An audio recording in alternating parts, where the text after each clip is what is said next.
They said the union should never have existed. They said it was unnatural, dangerous, doomed to fail. But what they did not understand was this: fear often mistakes strength for threat. This is the story of a man and a giant woman who found each other in a world built to keep people apart, and of the family they raised in the shadow of cruelty. It is a story born in the South, where power ruled through fear, and silence was expected from the oppressed. A place where injustice was not hidden, but enforced. Out of this unlikely marriage came 10 children, each growing up under the weight of a system designed to break spirits and divide souls. They witnessed cruelty early. They learned caution young, and they carried pain longer than any child should have to. But pain, when shared, does not always destroy. Sometimes it transforms. What began as survival slowly became resolve. What was once silence turned into unity, and what the world dismissed as a strange family became something far more dangerous to injustice, a force that could not be divided. This is not just a story about strength of body. It is a story about strength of bond, about how love can become resistance, how unity can challenge cruelty, and how even the most powerful systems begin to crack when people refuse to stand alone. This is the story of how suffering became purpose, and how justice rose through unity.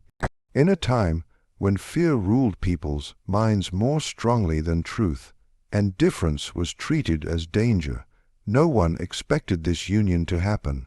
Society had already decided what was normal, what was acceptable, and what should be feared. Anyone who stepped outside those lines was judged, whispered about, or pushed aside. That was the world into which this unlikely love was born. The man was ordinary in appearance, but extraordinary in spirit. He had lived his life watching injustice unfold around him, learning early that silence was often safer than resistance, but also more painful. He believed in dignity even when the world denied it. He had known hardship, but he still carried kindness in his heart. The woman, however, was impossible to ignore. She was a giant, not a monster, not a myth, but a human being of unusual size and immense strength. From childhood, she had been treated as something unnatural. People stared when she walked by. Children were warned to stay away from her. Adults whispered stories filled with fear and exaggeration. Some called her a curse. Others called her dangerous. Very few bothered to call her by her name. Yet behind her towering height was a woman who felt deeply. She had learned to walk carefully so as not to frighten others. She spoke softly, afraid her voice alone might make people uneasy. Her strength, instead of being celebrated, had become a burden she carried alone.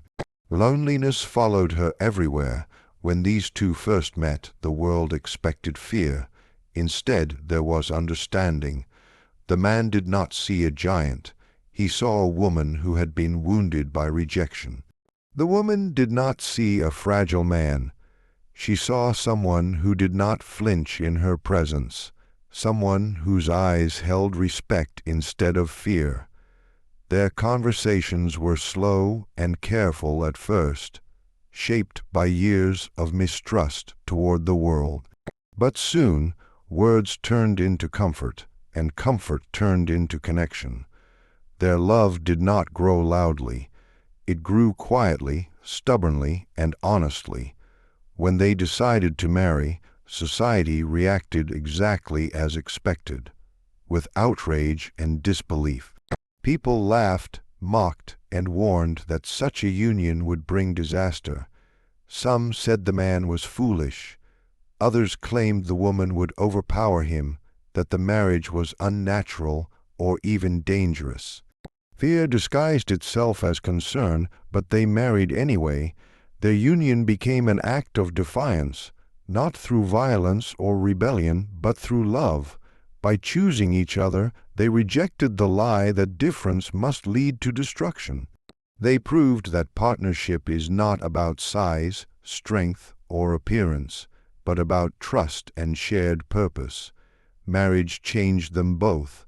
The man learned what true strength looked like, not just physical power, but emotional endurance.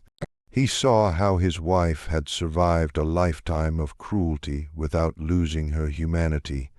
The woman, for the first time, felt safe being fully herself.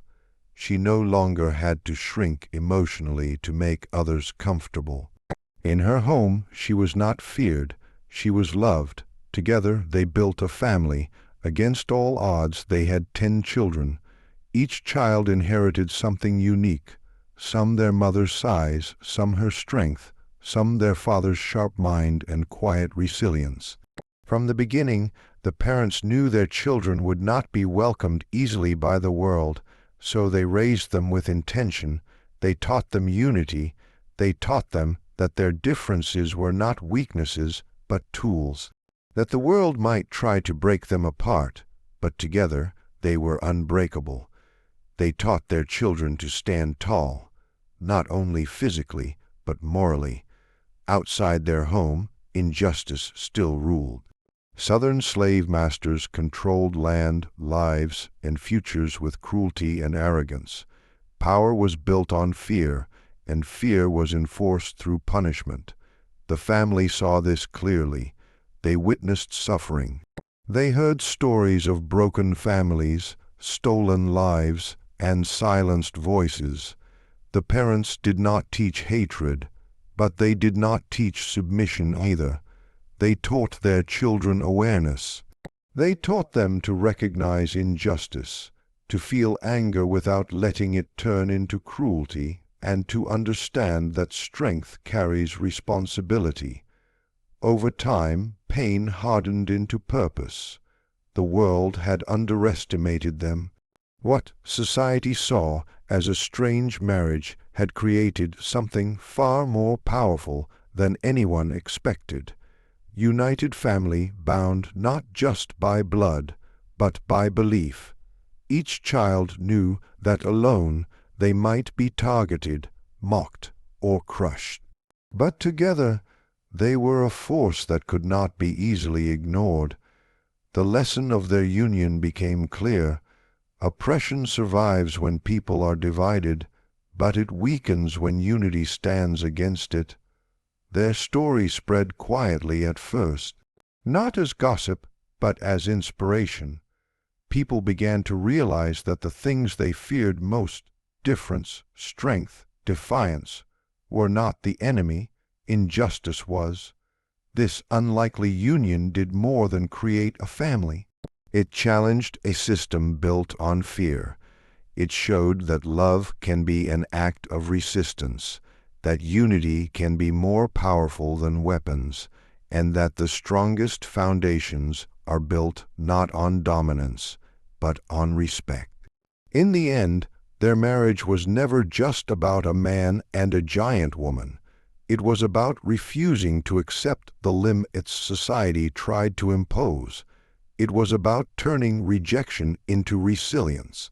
And it was about proving that when people stand together, despite fear, despite judgment, they can change the balance of power.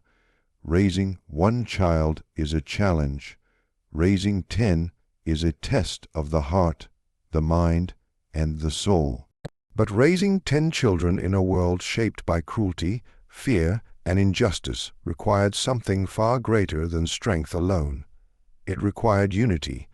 From the beginning, the man and the giant woman understood that their children would not grow up in an easy world. Society already looked at the parents with suspicion. Their children, different by nature and by birth, would face judgment even before they could speak for themselves. Knowing this, the parents made a promise to each other. Their home would be a place of safety, purpose, and unwavering love. That promise became the foundation of their family. Each child arrived with new challenges and new hope. The early years were filled with exhaustion and quiet determination. Food was often shared carefully. Space was limited, yet no child ever doubted they were wanted. The mother's great strength carried more than physical weight. It carried responsibility.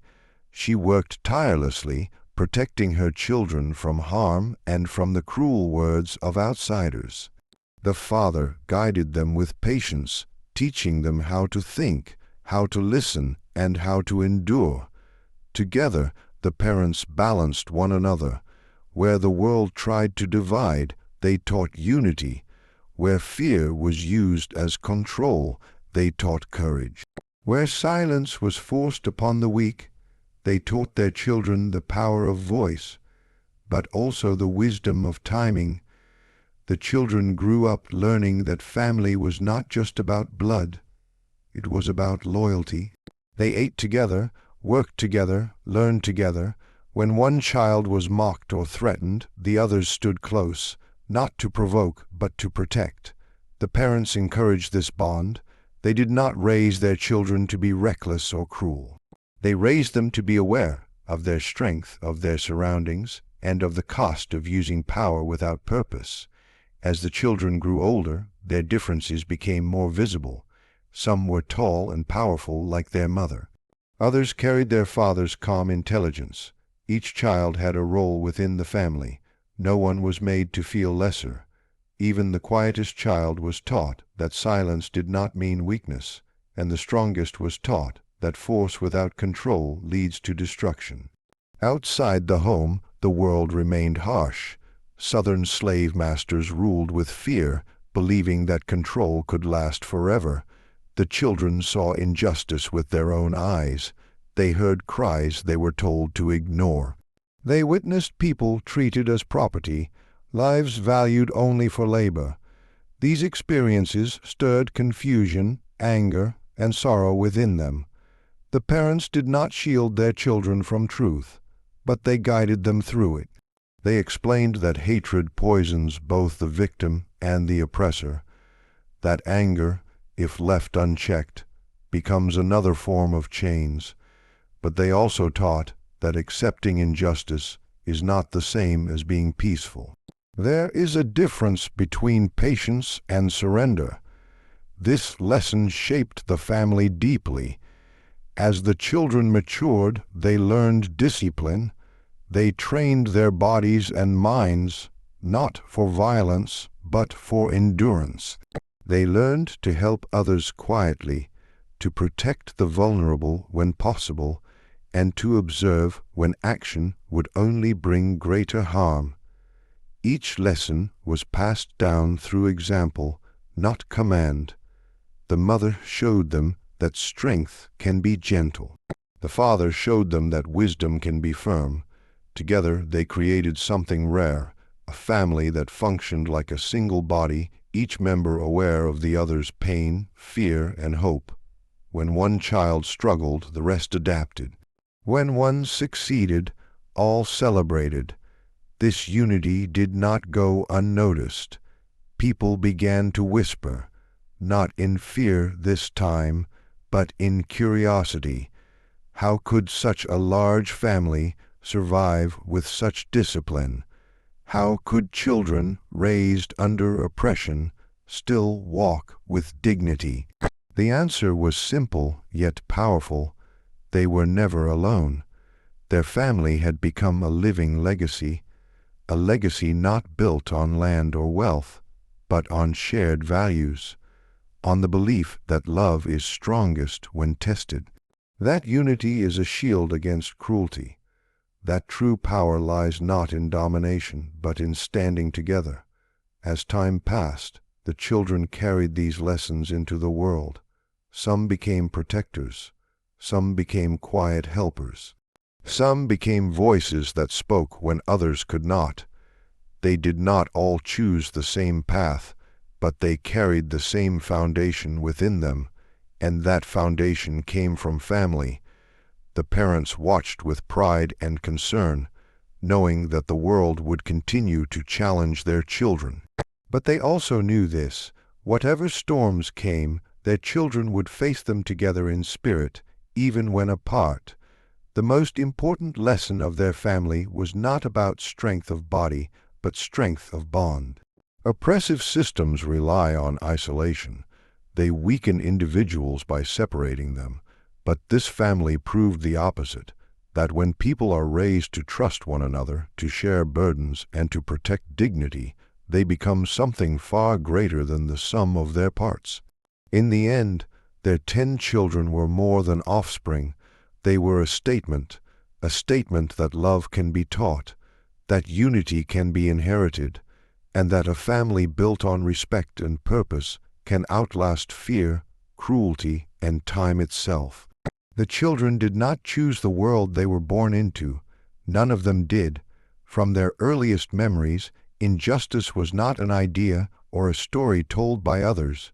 It was the air they breathed, the rules they were forced to learn, and the fear they saw in the eyes of those around them. They were born in the South, where power rested in the hands of slave masters who ruled through control and cruelty. Land was divided by fences and laws, but people were divided by something far more dangerous, the belief that some lives mattered less than others. This belief shaped everything, the work people did, the words they were allowed to speak, and even the dreams they were permitted to have. The family grew up watching this system operate every day. As children, they noticed things before they fully understood them. They saw people ordered around without respect. They heard voices lowered in the presence of authority. They noticed how laughter disappeared when certain men rode by on horseback, and how silence often meant survival. Questions formed early in their minds. Why are some people feared? Why are others treated as property? Why does kindness feel dangerous? Their parents did not lie to them. Instead, they explained the truth slowly, carefully, and honestly. They taught their children that what they were witnessing was not natural, not just, and not permanent, no matter how powerful it seemed. They explained that systems built on cruelty depend on fear to survive, and that fear spreads fastest when people feel alone. But knowing the truth did not erase the pain of living inside it. The children witnessed injustice up close. They saw families separated without choice. They saw hard labor rewarded with nothing but exhaustion. They saw punishment used not to correct, but to intimidate. These moments left deep marks, not physical, but emotional. Anger grew alongside sadness. Confusion battled with helplessness. At times, the children felt trapped between two worlds. Inside their home, they were taught dignity, unity, and self-worth. Outside, they were reminded that the world did not recognize those values. The contrast was painful. It forced them to grow up faster than they should have. Childhood innocence faded early, replaced by awareness. Fear was always present. But it was not the loud, screaming kind. It was quiet, constant. It lived in routines, in careful movements, in unspoken rules. The children learned where they could walk freely and where they could not. They learned when to speak and when silence was safer. This constant awareness weighed heavily on them. Yet even under oppression, the human spirit searched for light. The family found small moments of resistance, not through open rebellion, but through humanity, sharing food, offering help, teaching one another to read expressions, to sense danger, to protect the vulnerable when possible. These acts may have seemed small, but they carried deep meaning. They reminded the children that cruelty had not erased kindness from the world. The parents played a crucial role during these years. The father taught the children how to think critically. He encouraged them to observe patterns of power, to understand how fear was used as a tool, and to remember that authority without justice is fragile. He taught them patience, not as weakness, but as strategy. The mother taught them endurance. She showed them that strength is not always loud. Sometimes it is the ability to wake up every day and still choose compassion.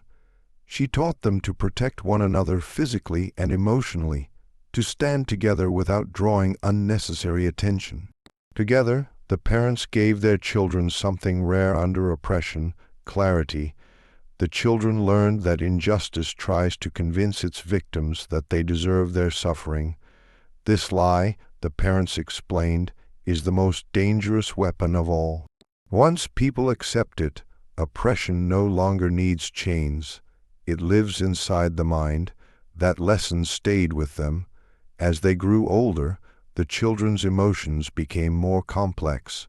Anger sharpened, sadness deepened.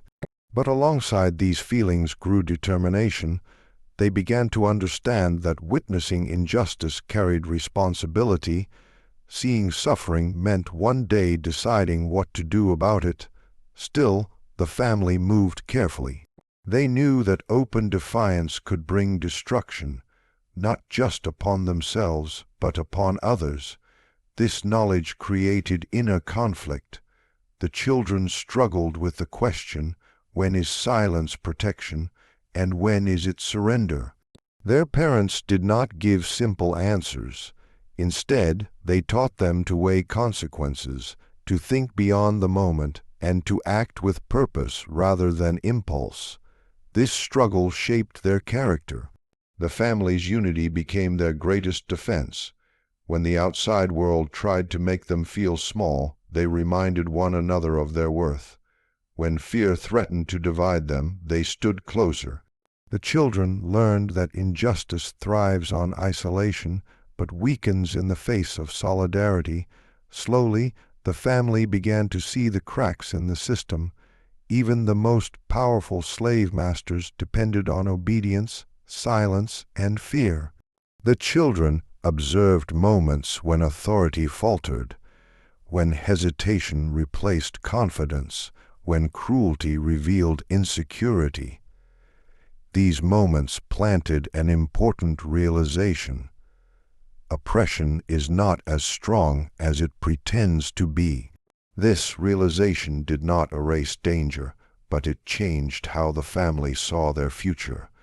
They were no longer just surviving injustice. They were studying it, learning its patterns, understanding its weaknesses.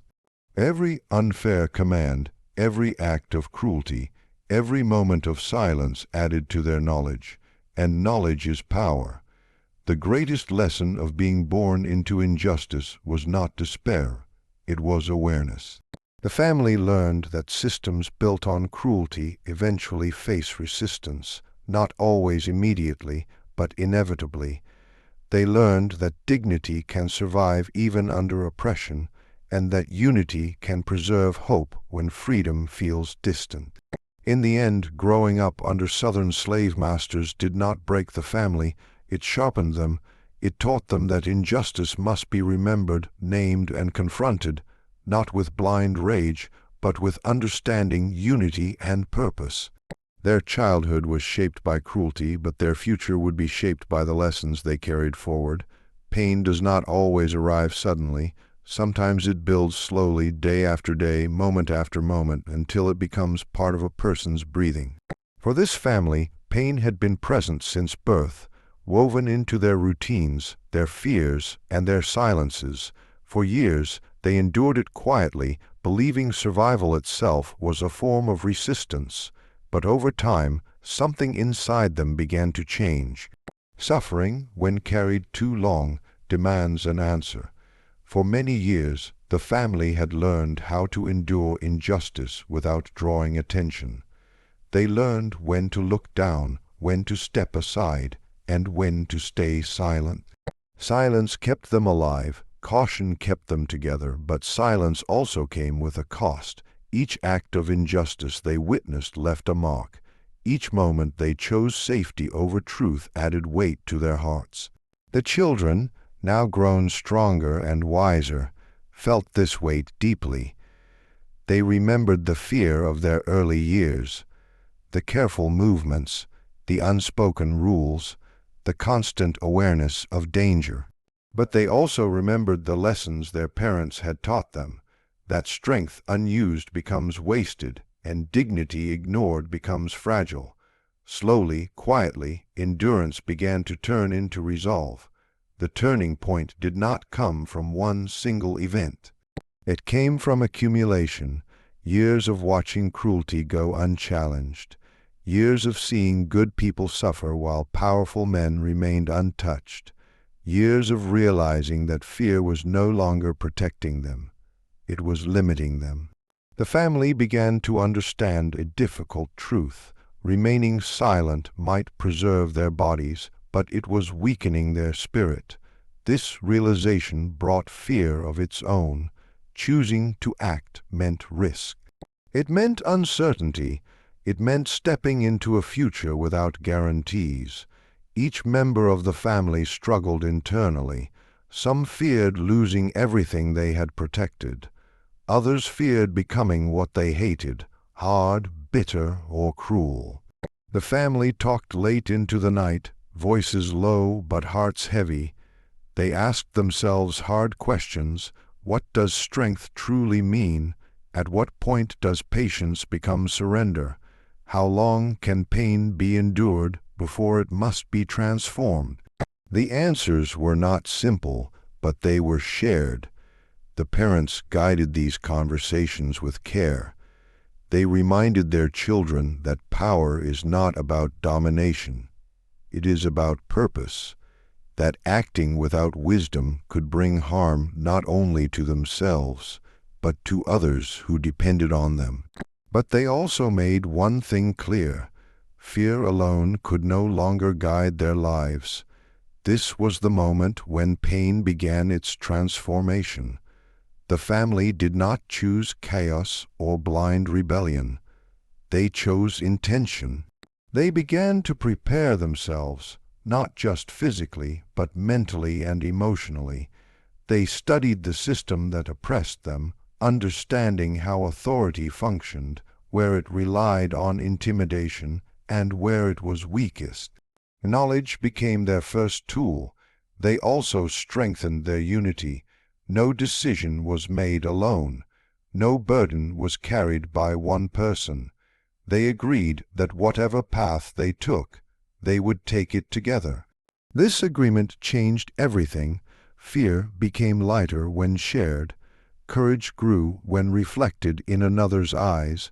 Emotionally, the shift was powerful. Anger, once sharp and uncontrolled, became focused. Sadness turned into motivation. Even fear changed its shape. It no longer froze them, but warned them. Pain, which had once drained them, now fueled their determination. The children, once raised to survive quietly, began to stand differently. They spoke more firmly. They moved with purpose, not recklessly, not loudly, but confidently. This change did not go unnoticed. The same world that once dismissed them now began to watch them carefully. The family had not become violent.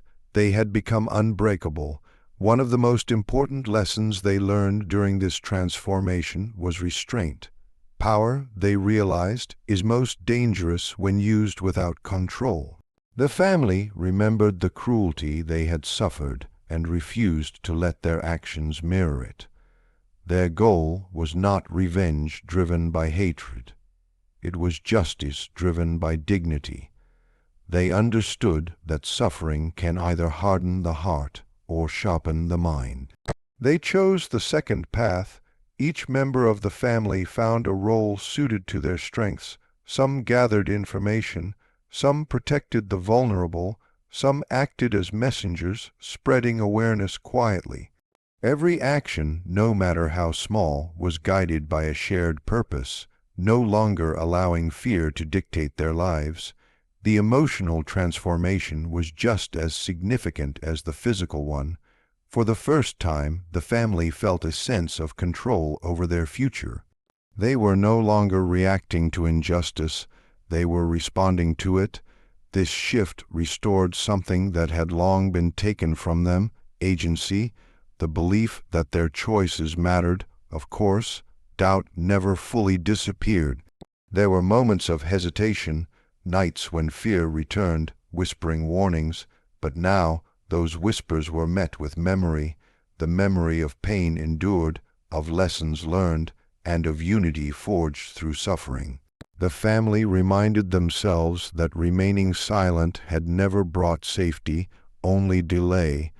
The greatest lesson of their journey from pain to power was this: suffering alone does not create strength, reflection does. Pain without purpose destroys, but pain transformed by understanding becomes power. They learned that weakness is not feeling fear. Weakness is allowing fear to decide your worth. They learned that silence can be strategic, but it should never be permanent. And most importantly, they learned that power does not come from size, weapons, or numbers. It comes from unity, clarity, and moral resolve. By the time they fully embraced this transformation, the family was no longer defined by what had been done to them. They were defined by what they chose to become. Their suffering had shaped them, but it did not own them. They carried their past with them, not as chains, but as fuel. The years of pain had not been wasted. They had been refined into something stronger than fear. When the family finally chose to stand up, they did not do so as individuals. They stood as one. Years of suffering had taught them a hard truth. No single person, no matter how strong, could face an unjust system alone and survive. The cruelty they lived under was carefully designed to isolate, divide, and silence. Fear was its favorite weapon, but the family had learned something just as powerful. Fear loses its grip when people refuse to face it alone. Unity became their shield. Their decision was not sudden or reckless. It was the result of long conversations, shared memories, and lessons passed down through years of hardship. Each family member understood the risks. Standing up meant being seen meant being challenged, yet remaining silent meant allowing injustice to continue unopposed. Together they made their choice. The first step was solidarity. They promised that no matter what happened, no one would be left behind. This promise changed how they moved through the world. They watched out for one another. They communicated quietly and clearly. They trusted each other's judgment. Unity was no longer just an idea. It was a daily practice. Emotionally, this moment was heavy. Fear did not disappear. It sat beside courage, reminding them of what was at stake. Some family members felt anger burning inside them, fueled by years of witnessing cruelty. Others felt sorrow for those who had already suffered too long. But beneath all these emotions was something new and powerful: resolve. They were no longer reacting out of pain. They were acting with purpose. The family understood that justice does not always arrive through force. Often it begins with refusal, the refusal to accept lies, to obey unjust commands, or to see cruelty as normal. United, they began to challenge the system in ways that did not rely on chaos or hatred, but on cooperation and awareness. They supported others who had been silenced. They shared knowledge carefully. They protected one another from isolation, which the oppressors depended on. Each small act weakened the system's greatest strength: fear. The oppressors had never expected this. They were used to individuals breaking under pressure, to people choosing survival over dignity. What they had not prepared for was a family that moved together, thought together, and refused to be divided. The family's unity disrupted the balance of power. It made cruelty harder to enforce and silence harder to maintain. Emotionally, this phase was transformative. For the first time, the family felt something close to freedom, not freedom of circumstance, but freedom of spirit. They discovered that standing together restored a sense of dignity that oppression had tried to erase. Even in moments of danger or uncertainty, they felt grounded, knowing they were not alone. Each family member played a role. Some were protectors, using their presence to discourage harm. Some were communicators, sharing information and encouragement. Some were observers, watching patterns and warning others. No role was considered small. Unity meant recognizing that justice is built through many kinds of strength. The family also learned restraint. They understood that becoming cruel in response to cruelty would only continue the cycle. Justice, they believed, must be different from oppression, not just in outcome but in method. They chose discipline over impulse, strategy over rage, and purpose over revenge.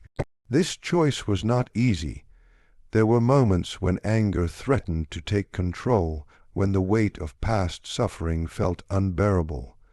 But in those moments, the family leaned on one another.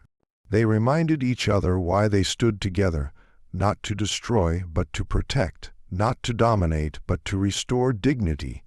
Slowly, their unity began to ripple outward. Others noticed.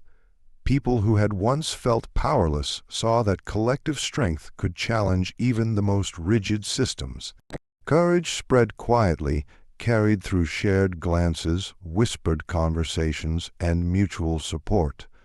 The system that once seemed unshakable began to show cracks, not because it was attacked directly, but because its foundation of fear was weakening. This was the true power of unity. The family realized that injustice depends on people believing they are alone. Once that belief is broken, even the cruelest systems struggle to survive. Unity turns fear into courage, silence into voice, and suffering into action. The emotional impact of this realization was profound. For the parents, it was the fulfillment of everything they had tried to teach, the proof that their children had grown not just strong, but wise. For the children, it was the moment they understood their own worth. They were no longer defined by what had been taken from them, but by what they chose to defend. The greatest lesson they learned was simple, yet powerful. Justice is not delivered by one hero. It is built by many people standing together. Unity did not erase danger, but it made it manageable. It did not guarantee victory, but it made resistance possible. And it did not require perfection, only commitment. By standing together, the family challenged a system that had thrived on division. They showed that collective strength, guided by discipline and purpose, could confront cruelty without becoming cruel itself.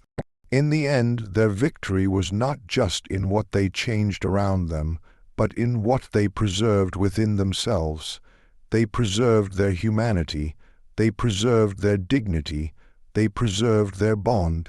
In the end, the family that many had doubted, the man, the giant woman, and their 10 children, stood as one unbroken force. What began as an unlikely union, judged and feared by a world blinded by prejudice, grew into something far greater than anyone could have imagined. Together they endured years of cruelty, injustice, and oppression, yet their hearts and spirits remained unshaken. Through shared pain they discovered purpose. Through unity they discovered power. Every lesson they learned, the value of love, the strength of family, the courage to speak truth, and the wisdom to act with intention, shaped not just their own lives, but the lives of everyone who witnessed their resilience. They showed that strength is not measured by size or force, but by the bonds that hold people together. They proved that even the cruelest systems cannot withstand a family who refuses to be divided, who refuses to remain silent, and who refuses to accept injustice as inevitable. By standing together, They transformed suffering into resistance, fear into courage, and oppression into opportunity. Their story is not only a testament to the human spirit, it is a timeless reminder that love, unity, and unwavering resolve can challenge even the darkest forces, and that true justice is born when people rise together as one.